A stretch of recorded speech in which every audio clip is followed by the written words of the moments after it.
আইপিএলে দিল্লির বিপক্ষে ব্যাটিংয়ে নেমে উড়ন্ত সূচনা করে বেঙ্গালুরু। মিচেল স্টার্কের ইনিংসের তৃতীয় ওভারে আসে ৩০ রান। ৩ ওভার শেষে দলীয় স্কোর ৫০।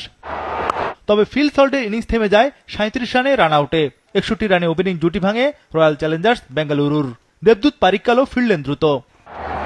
পারিক্কাল আউট মাত্র ১ রানে।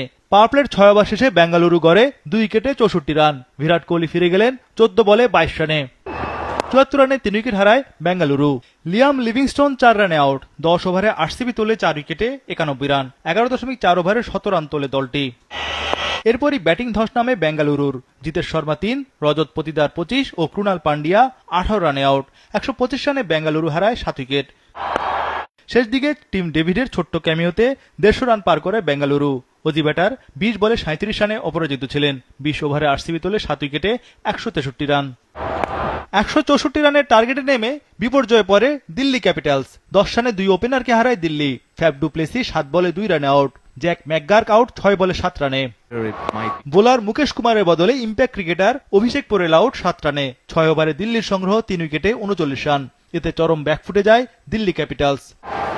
অক্ষর প্যাটেল আউট ১১ বলে ১৫ রানে। ১০ ওভার শেষে দিল্লি ক্যাপিটালস তোলে ৪ উইকেটে ৬৬ রান। বাকি ১০ ওভারে দরকার আরও ৯৮ রান। Asking run rate ৯.৮। গত ম্যাচের মতো জ্বলে ওঠেন লোকেশ রাহুল। ৩৭ বলে 50 হাঁকান এই অভিজ্ঞ ব্যাটার। ১৫তম ওভারে হ্যাজেলউড খরচ করেন ২২ রান। এতে লড়াইয়ে ফেরে দিল্লি ক্যাপিটালস। রাহুলের সঙ্গে ট্রিস্টান স্টাফসও জ্বলে ওঠেন। ১৬ ওভার শেষে দিল্লির সংগ্রহ ৪ উইকেটে ১৩৪ রান। শেষ ২৪ বলে দরকার মাত্র ৩০ রান। ম্যাচের লাগাম দিল্লি ক্যাপিটালসের হাতে। শেষ পর্যন্ত ১৩ বল হাতে রেখে ৬ উইকেটের দুর্দান্ত জয় পেল দিল্লি। লোকেশ রাহুল ৫৩ বলে ৯৩ রানের ঝলমলে ইনিংস খেলে অপরাজিত ছিলেন। স্টাফস অপরাজিত ছিলেন ২৩ বলে ৩৮ রানে।